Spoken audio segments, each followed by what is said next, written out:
أعوذ بالله من الشيطان الرجيم بسم الله الرحمن الرحيم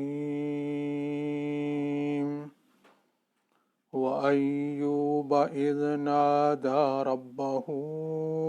أني مسني الضر وأنت أرحم الراحمين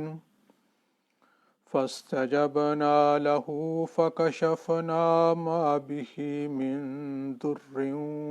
وآتيناه أهله ومثلهم معهم رحمة من عندنا وذكرى للعابدين صدق الله العلي العظيم رب اشرح لي صدري ويسر لي أمري واحلل عقدة من لساني يفقه قولي يا رب صل وسلم دائما أبدا على حبيبك خير الخلق كلهم.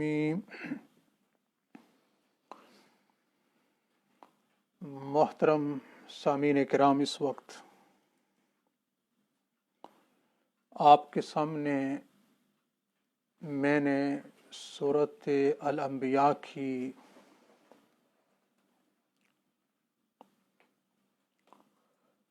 دو آیات کریمہ تلاوت کرنے کا شرف حاصل کیا ہے،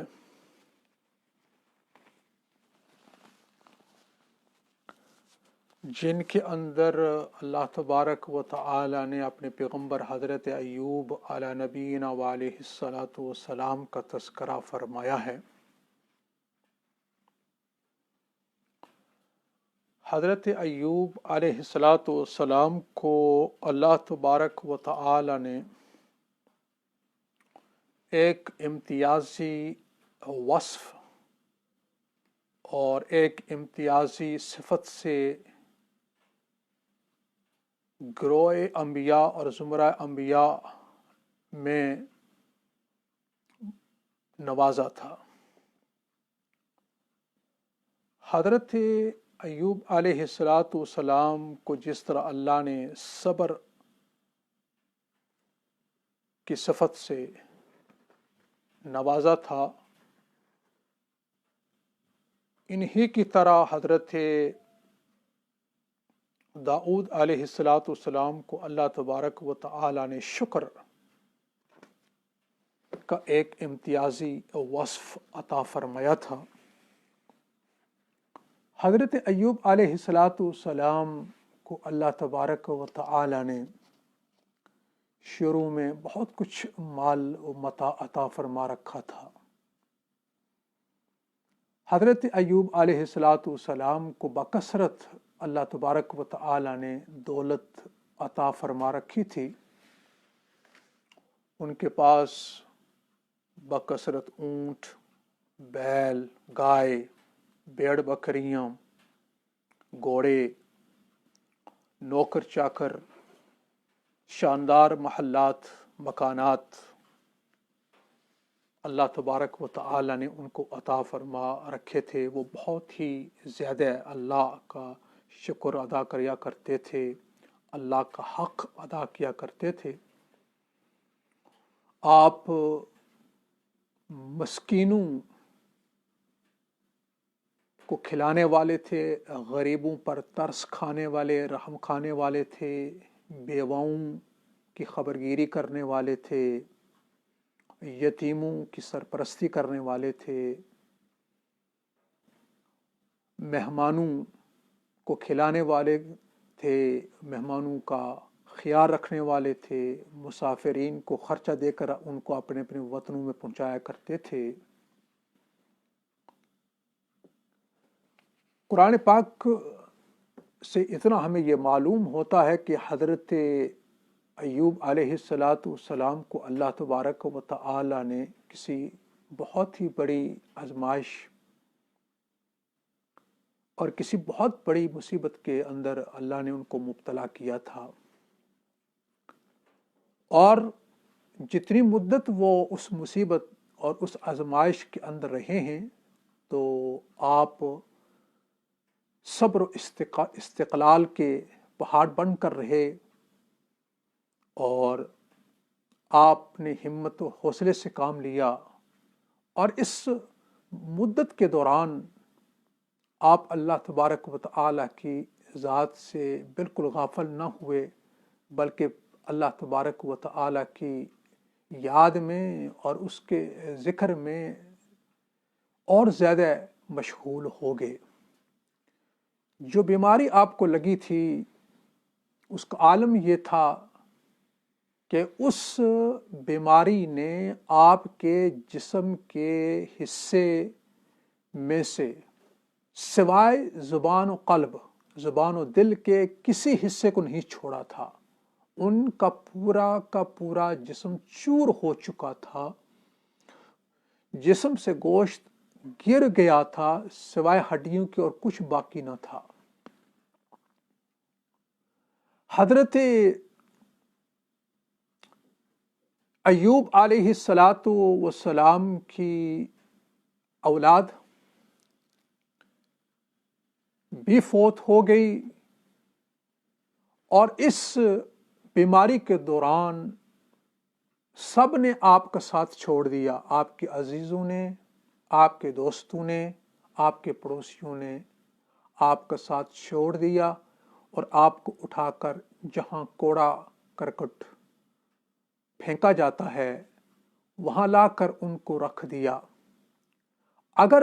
اس بیماری کے دوران کسی نے آپ کا ساتھ دیا تو وہ آپ کی اہلیہ تھی جنہوں نے آپ کا ساتھ دیا۔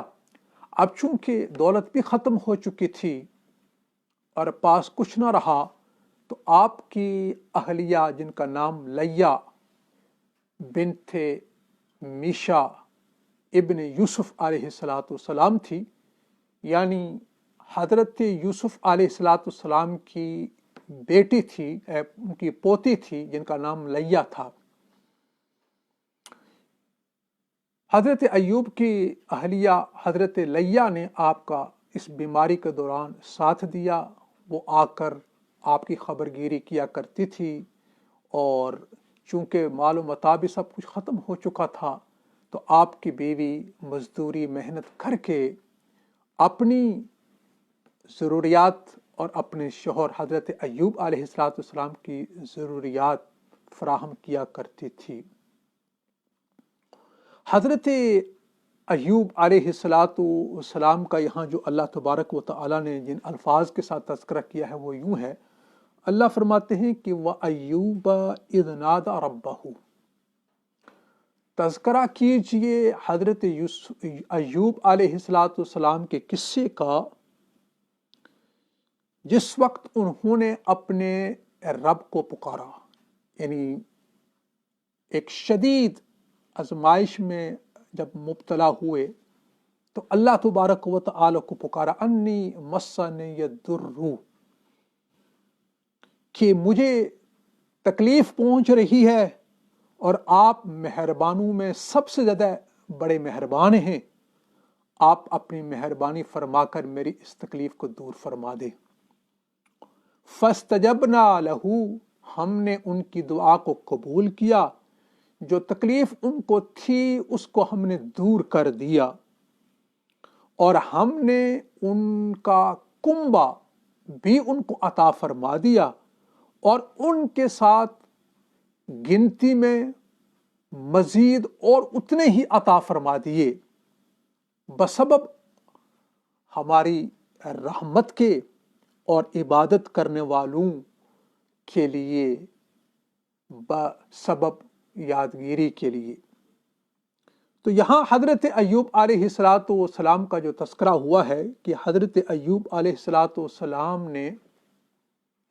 اس بیماری کے دوران کبھی بھی اللہ تبارک و تعالی کے بارے میں ان کی زبان پر شکایت و شکوے کا کبھی کوئی کلمہ نہیں نکلا، اور آپ اس بیماری کے اندر 7 سال اور چند مہینے رہے، جب اتنی لمبی مدت گزری تو ایک دن ان کی اہلیہ ان سے آ کر کہنے لگی کہ آپ اللہ تبارک و تعالی سے دعا کیوں نہیں فرما دیتے کہ یہ مصیبت کی مدت طویل ہوتی جا رہی ہے، یہ آزمائش کی مدت طویل ہوتی جا رہی ہے۔ تو حضرت ایوب علیہ السلام نے فرمایا اپنی اہلیہ حضرت لیہ سے کہ مجھے بتاؤ کہ 70 سال اللہ تبارک و تعالی نے مجھے تندرستی صحت عطا فرما رکھی تھی، اور اس دوران اللہ مجھے ہر نعمت سے نوازتے رہے، تو کیا اگر یہ 7 سال آزمائش کے، ابتلا کے، مصیبت کے گزر رہے ہیں تو کیا یہ بھی مشکل ہیں کہ اتنی لمبی طویل مدت تک کے لیے اللہ تبارک و تعالی نے مجھے عافیت میں رکھا، اور اللہ تبارک و تعالی نے مجھے راحت میں رکھا، اور ہر قسم کا راحت کا، ہر قسم کا ساز و سامان اللہ نے مجھے دے رکھا تھا، اس کے مقابلے میں اگر یہ چند سال مصائب کے آگے ہیں تو کیوں نہ اس پر صبر کیا جائے۔ یہ ذہن میں رکھیں کہ حضرت ایوب علیہ السلام کا اس مصیبت میں جس سے وہ گزر رہے تھے، جس کے اندر اللہ تبارک و تعالی نے آپ کو مبتلا کیا تھا، یہ کوئی حیرت اور تعجب کی چیز نہیں تھی۔ اس پر کوئی تعجب نہ کیا جائے، اور اس پر کوئی حیرت نہ رکھی جائے کہ اللہ کے پیغمبر حضرت ایوب کو اللہ نے اتنی سخت مصیبت میں اور اتنی سخت بیماری کے اندر مبتلا کیا کہ آپ کے جسم کا گوشت حتیٰ کہ جسم سے جدا ہو کر گر گیا، اور آپ کی ہڈیوں کا صرف ڈھانچہ ہی باقی رہ گیا تھا، اور زبان اور قلب ہی تھا کہ جو جاری تھا اللہ کے ذکر سے اور اللہ کی یاد سے۔ اتنی بڑی مصیبت میں اللہ نے مبتلا کیا تو اس پر حیرت اور اس پر تعجب قطعاً نہ کیا جائے۔ کیوں؟ اس لیے کہ اللہ تبارک و تعالی کا یہ ایک دستور چلا آ رہا ہے کہ اللہ تبارک و تعالی نے اپنے نبیوں کو اور اپنی اس برگزیدہ ہستیوں کو ہمیشہ آزمایا، اور آپ صلی اللہ علیہ وسلم نے بھی یہ فرمایا کہ اشد الناس بلاء الانبیاء ثم الصالحون ثم الامثل فالامثل، کہ لوگوں میں اگر سب سے زیادہ کسی کو آزمایا گیا تو وہ گروہ انبیاء ہے، یعنی انبیاء علیہم السلام کو اللہ نے سب سے زیادہ آزمایا، اور پھر اس کے بعد صالحین کو درجہ بدرجہ۔ آپ صلی اللہ علیہ وسلم نے دوسری روایت میں فرمایا ہے کہ ہر انسان کو اس کی دینی مضبوطی کے اندازے پر آزمایا جاتا ہے۔ جو جتنا اپنے دین کے اوپر مضبوط ہوتا ہے، قائم ہوتا ہے، ثابت قدم رہتا ہے، جو جتنا زیادہ دیندار ہوتا ہے، اللہ تبارک و تعالی اتنا ہی زیادہ اس کو آزمایا کرتے ہیں تاکہ اسی کے مقدار اس کے درجات کو بلند کیا جائے۔ تو حضرات انبیاء علیہم السلام کو ہمیشہ آزمایا گیا، ان کے جسموں کو پر آرے چلائے گئے۔ تو یہ کوئی حیرت کی بات نہیں ہے، اور یہ کوئی تعجب کرنے والی بات نہیں ہے، اس لیے کہ اللہ نے اپنے نبیوں کو ہمیشہ آزمایا ہے، اور پھر جو نبیوں کے پیروکار ہوتے ہیں اللہ تبارک ان کو بھی اسی طرح آزمایا کرتے ہیں۔ لیکن ہمیں ایک نبی کریم صلی اللہ علیہ وسلم ایک سبق دے گئے ہیں، اور آپ صلی اللہ علیہ وسلم ہمیں یہ تعلیم دے گئے ہیں کہ ہم بحیثیت امتی کے ہم اللہ تبارک و تعالی سے ہمیشہ عافیت کی دعا مانگا کریں کہ اللہ تو ہمیں عافیت کے اندر رکھ۔ ایک صحابی دعا کر رہے تھے، اور دعا کے دوران وہ اللہ سے صبر کی دعا کر رہے تھے کہ میرے پروردگار مجھے صبر عطا فرمائیں۔ تو جب آپ صلی اللہ علیہ وسلم نے ان کی اس دعا کو سنا تو آپ صلی اللہ علیہ وسلم نے ان سے فرمایا کہ معلوم یوں ہوتا ہے کہ تم نے اللہ سے کوئی مصیبت مانگ رکھی ہے جس کی وجہ سے تم دعا میں اللہ سے صبر کا سوال کر رہے ہو، صبر مانگ رہے ہو۔ تو پھر آپ نے فرمایا کہ یوں دعا کیا کرو کہ اللہ تو مجھے عافیت عطا فرما۔ اس لیے دوسری حدیث میں ہے کہ اللہ تبارک و تعالی کو اگر کوئی دعا سب سے زیادہ پیاری ہے تو وہ عافیت کی دعا ہے۔ کیوں؟ اس لیے کہ جب کوئی آدمی عافیت کے لیے دعا کرتا ہے کہ اللہ تو مجھے عافیت عطا فرما، تو وہ اس عقیدے اور اس یقین کے ساتھ وہ دعا کرتا ہے عافیت کی کہ اللہ کے سوا کوئی نہیں جو عافیت دے سکے، اللہ کے سوا کوئی نہیں جو مشکلات کو دور کر سکے، اللہ کے سوا کوئی نہیں جو راحت عطا فرما سکے۔ تو نبی کریم صلی اللہ علیہ وسلم کی شفقت کو دیکھیے کہ آپ نے اپنی امت کو یہ سبق دیا کہ ہمیشہ دعا کیا کریں کہ یا اللہ تو مجھے عافیت میں رکھ، یا اللہ تو مجھے خیریت کے اندر رکھ۔ اس لیے کہ بہت سے لوگ ایسے ہوتے ہیں، اور یہ تجربہ بھی ہے کہ مصائب کے موقع کے اوپر بہت کم لوگ جو ہوتے ہیں جو ان کے اوپر پورا اترتے ہیں اور ان میں کامیاب ہوتے ہیں، ورنہ بہت سو کے قدم ڈگمگا جایا کرتے ہیں مصیبت کے وقت، آزمائش کے وقت۔ اس لیے ہمیشہ دعا کیا کریں یا اللہ تو ہمیں کسی آزمائش میں نہ مبتلا فرما، تو ہمیں کسی مصیبت کے اندر نہ ڈال، تو ہمیں کسی ابتلا کے اندر نہ ڈال۔ ہم اس قابل نہیں ہیں کہ تیری آزمائش اور تیری ابتلا کو ہم برداشت کر سکیں اور ہم اس پر پورے اتر سکیں اور کامیاب ہو جائیں، اور اللہ تو ہمارے ساتھ ہمیشہ عافیت کا معاملہ فرما۔ ہاں اگر اللہ تبارک و تعالی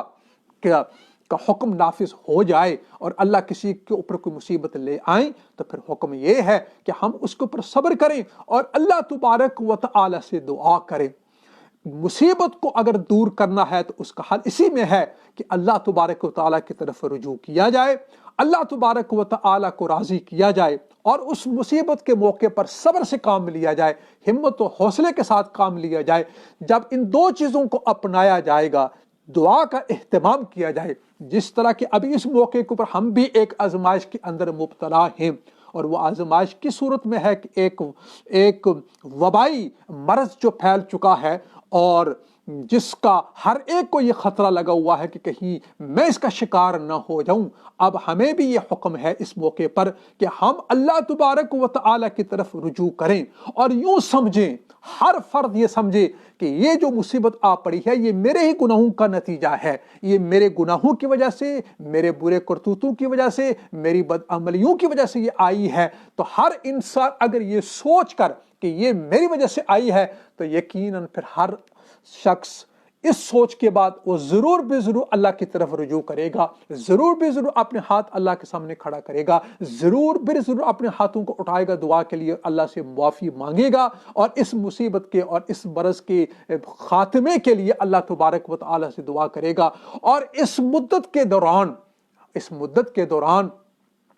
جیسے کہ حضرت ایوب علیہ السلام کے واقعے کو لے لیجئے کہ حضرت ایوب علیہ السلام جتنی مدت آپ اس آزمائش کے اندر رہے، اس بیماری کے اندر رہے، تو لکھا ہے کہ آپ سب سے زیادہ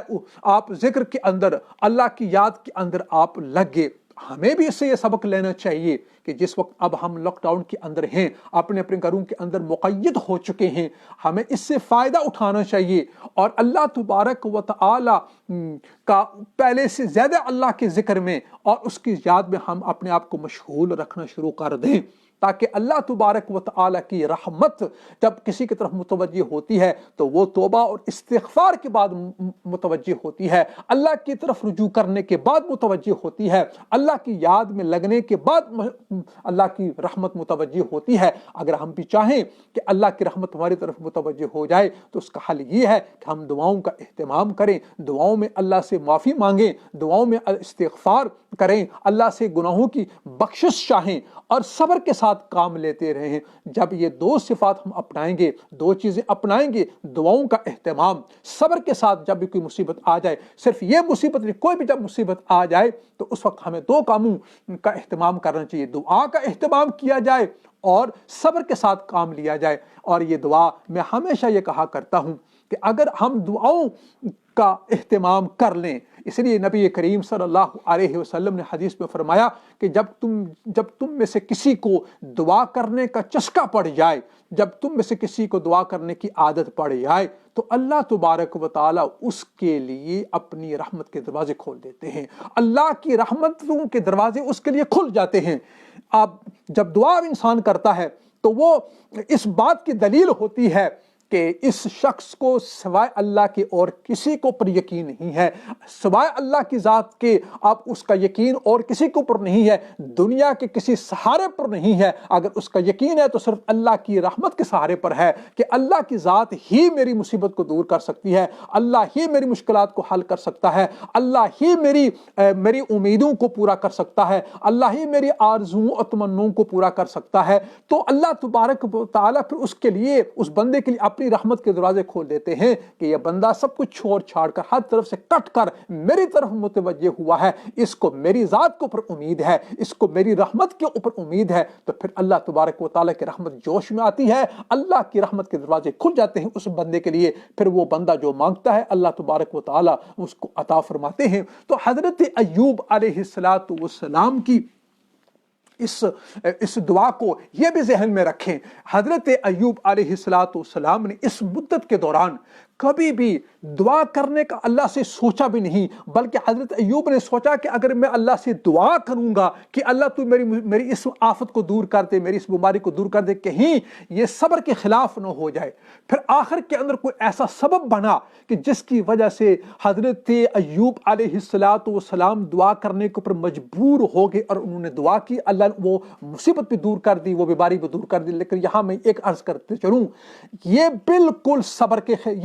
کے خلاف نہیں ہے۔ مصیبت آ جائے اور مصیبت کے آنے کے بعد دعا کی جائے تو یہ صبر کے خلاف نہیں ہے، یہ بالکل صبر کے خلاف نہیں ہے۔ اس کو کوئی یہ نہ سمجھے کہ اگر میں دعا کروں گا کہ اللہ میری اس بیماری کو دور کر دے، اللہ میری اس مصیبت کو دور کر دے، اللہ میری اس پریشانی کو دور کر دے، کہیں یہ صبر کے خلاف ہے؟ نہیں، بالکل صبر کے خلاف نہیں ہے۔ حضرت ایوب علیہ السلام دیکھیں، انہوں نے اس مصیبت کے دوران اللہ سے دعا کی کہ میرے پروردگار تو میری اس بیماری کو دور کر دے، میری اس تکلیف کو دور کر دے، جبکہ اللہ تبارک و تعالیٰ اس بات کا بھی اعلان فرماتے انا وجدناہ صابرا، کہ اللہ فرماتے ہم نے حضرت ایوب کو صبر کرنے والا پایا، ان کے اندر صبر و استقلال تھا، ان کے اندر ہمت تھی اور ان کے اندر حوصلہ تھا کہ وہ جب مصیبت کے اوپر گزر رہے ہوتے تھے، جب مصیبت ان کو آ پہنچتی تو وہ صبر سے کام لیتے، ہمارا شکر ادا کرتے اور صبر سے کام لیتے۔ جب انہوں نے دعا کی، اللہ تبارک و تعالیٰ کی رحمت جوش میں آئی، اللہ تبارک و تعالیٰ نے ان کی اس مصیبت کو دور کر دیا۔ نہ صرف وہ مصیبت اللہ تبارک و تعالیٰ نے دور کی، بلکہ جو اولاد ان کی فوت ہو چکی تھی، حضرت ابن مسعود رضی اللہ تعالیٰ عنہ کے قول کے مطابق ان کے 7 لڑکے تھے اور 7 لڑکیاں تھیں، وہ فوت ہو گئے تھے۔ اللہ تبارک و تعالیٰ نے جب ان کی دعا کو قبول فرمایا تو اللہ نے اس کے بعد ان لڑکوں کو اور لڑکیوں کو زندہ کیا۔ نہ صرف یہ، اللہ تبارک و تعالیٰ نے مزید اتنی ہی گنتی کے اندر اولاد ان کو عطا فرما دی۔ تو یہ اللہ تبارک و تعالیٰ کا ایک بندوں کے اوپر ابتلا اور اس کی آزمائش آتی ہے، اللہ اپنے بندوں کو آزماتے ہیں۔ کامیاب وہی ہوتے ہیں جو مصیبت کے وقت صبر سے کام لیں اور اللہ تبارک و تعالیٰ سے دعا کرتے رہیں۔ تو حضرت ایوب علیہ السلام کے اس قصے سے ہمیں یہ سبق ملا کہ حضرت انسان کو جب کوئی مصیبت آ جائے تو وہ مصیبت کے دوران اس مدت کے اندر وہ زیادہ سے زیادہ اپنی زبان کو، اپنے آپ کو اللہ کی اطاعت کے اندر، اللہ کی حمد و ثنا کے اندر، اللہ کے ذکر کے اندر لگا دے اور اللہ تبارک و تعالیٰ سے دعاؤں کا اہتمام کرنے لگے اور صبر اور استقلال کے ساتھ کام لے لے، تو پھر وہ وقت دور نہیں ہوتا کہ اللہ تبارک و تعالیٰ اس مصیبت کا رفع دفع فرما دیتے ہیں، اس مصیبت کو ٹال دیتے ہیں، اس مصیبت کو دور کر دیتے ہیں، اور بلکہ اللہ تبارک و تعالیٰ پہلے سے زیادہ اپنے بندے کو اپنی نعمتوں سے نوازتے ہیں۔ تو حضرت ایوب علیہ السلام کی جب دعا قبول ہوئی تو اللہ تبارک و تعالی نے حضرت ایوب سے فرمایا کہ اپنی ایڑی زمین کو پر ماریے، جیسے ہی آپ زمین کو پر اپنی ایڑی ماریں گے تو چشمہ پانی کا پھوٹے گا، اس سے غسل بھی کیجئے اور اس پانی کو پیئے۔ اور حضرت ایوب نے ایسے ہی کیا، جیسے ہی غسل کیا تو وہ ساری کی ساری بیماری دور ہو گئی، آپ فوراً تندرست ہو گئے۔ اور حضرت ایوب علیہ السلام نے جب اس پانی کو پیا تو پینے سے اور غسل کرنے سے ان کا حسن و جمال بھی واپس آ گیا، ان کی وہ جوانی بھی واپس آ گئی، ان کی تندرستی صحت بھی واپس آ گئی، ساری کی ساری بیماری اللہ تبارک و تعالی نے اس پانی سے دور فرما دی۔ اور حضرت ایوب علیہ السلام کی اللہ تبارک و تعالی نے جنت کا ایک لباس بھیج دیا۔ حضرت ایوب علیہ السلام نے اس لباس کو پہنا۔ روایات میں آتا ہے کہ جس وقت ان کے لیے اللہ نے زمین سے چشمہ جاری کیا تو اس وقت ان کی اہلیہ وہاں موجود نہیں تھی. حضرت ایوب علیہ السلام نے اس سے غسل کیا اور پھر جنت سے جوڑا آیا اس کو پہنا. جب پہن کر ایک گوشے کے اندر اس کوڑے کرکٹ کی جگہ سے ہٹ کر ایک گوشے کے اندر جا کر بیٹھ گئے. تھوڑی دیر کے بعد ان کی اہلیہ جو حسب معمول آیا کرتی تھی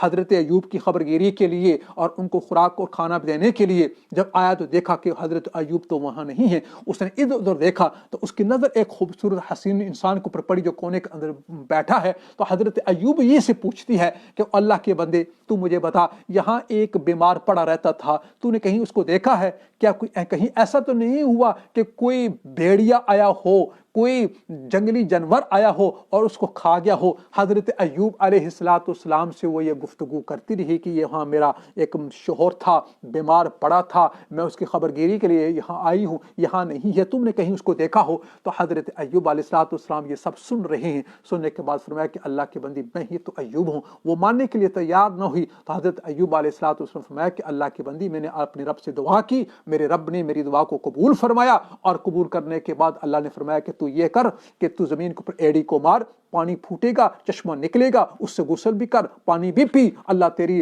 بیماری کو دور فرما کر تجھے حسن و جمال بھی عطا کریں گے، اللہ تبارک و تعالیٰ تجھے صحت و تندرستی بھی عطا فرمائیں گے. تو حضرت ایوب علیہ السلام کو اللہ تبارک و تعالیٰ نے ایک آزمائش کے اندر مبتلا کیا، اور یہ اللہ کا دستور ہے، یہ اس کی سنت ہے کہ وہ ہمیشہ اپنے انبیاء علیہ السلام کو آزماتا آیا ہے، اور اللہ کی یہ سنت ابھی بھی جاری ہے. جیسے کہ ہم میرے آقا پاک صلی اللہ علیہ وسلم بیان فرما گئے ہیں کہ اللہ تبارک و تعالیٰ سب سے زیادہ نبیوں کو آزماتے ہیں، پھر اس کے بعد جو نبیوں کے پیروکار ہوتے ہیں، جو دین کے اوپر جتنا ہی مضبوط ہوتا ہے اتنا ہی زیادہ اللہ اس کو آزماتے ہیں، اتنا ہی اللہ تبارک و تعالیٰ اس کے اوپر آزمائشیں ڈالتے ہیں. ہم اللہ سے دعا کرتے ہیں کہ ہمارے پروردگار ہم اس قابل نہیں کہ ہم کسی آزمائش پہ اتر سکیں، ہم کسی آزمائش پہ ڈالے جائیں، اور اللہ تو ہمارے ساتھ عافیت ہی کا معاملہ فرما، اور اللہ تو ہمارے ساتھ عافیت و خیریت کا معاملہ فرما، اور اللہ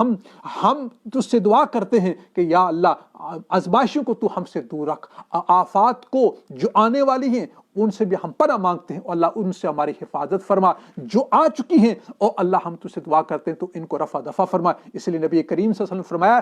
دعا یہ ہمیشہ مومن کو فائدہ دیتی ہے، مصیبت کے وقت بھی تو فائدہ دیتی ہے، اور اگر کوئی ابھی مصیبت نہیں آئی تو اس کے لیے بھی فائدہ مند ہے کہ جو مصیبت آ چکی ہے دعا کی برکت سے اللہ اس کو دور کر دیں گے. جو مصیبت ابھی نہیں آئی، آپ کو آنے کا خطرہ ہے کہ کوئی مصیبت آ سکتی ہے، کوئی آفت آ سکتی ہے، دعا کریں گے اللہ تبارک و تعالی اس دعا کی برکت سے آنے والی مصیبت کو بھی ٹال دیں گے. اللہ تبارک و تعالی مجھے اور آپ کو ہمیشہ اللہ ہی کی طرف رجوع کرنے والا، اللہ ہی سے دعائیں کرنے والا اللہ ہمیں بنائے. اللہ تبارک و تعالی کی